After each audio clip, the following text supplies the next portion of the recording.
মাথায় উকুন থাকলে কি হয়? যাদের মাথায় উকুন আছে তারা ভিডিওটি অবশ্যই দেখুন, কারণ মাথায় উকুন মানুষের এমনি এমনি হয় না। মাথায় উকুন আমাদের কিছু কিছু সংকেত দেয়। যেমন দেখবেন অনেক সময় উকুন নিজে থেকে বেড়ে যায় প্রচুর, আবার অনেক সময় দেখবেন উকুন কমে যায়। আর এইগুলো অনেক কিছু সংকেত আমাদের দেয়।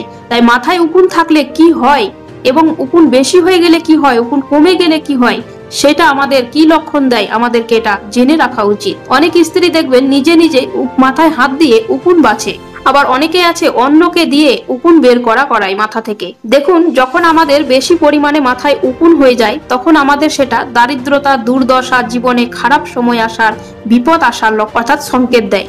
আপনি যদি বেশি পরিমাণে মাথায় হাত দিয়ে নিজে নিজে উকুন দেখেন বা অন্যকে দিয়ে দেখান, তাহলে দেখবেন আপনার জীবনে কোনো বিপদ আসছে, আপনার জীবনে কোনো আপনি আইন কারণের মধ্যে পড়তে পারেন বা আর্থিক অনটনে, টাকা পয়সার সংকটে পড়তে পারেন, অর্থাৎ নানান রকম দুঃখ আপনার জীবনে আসতে পারে।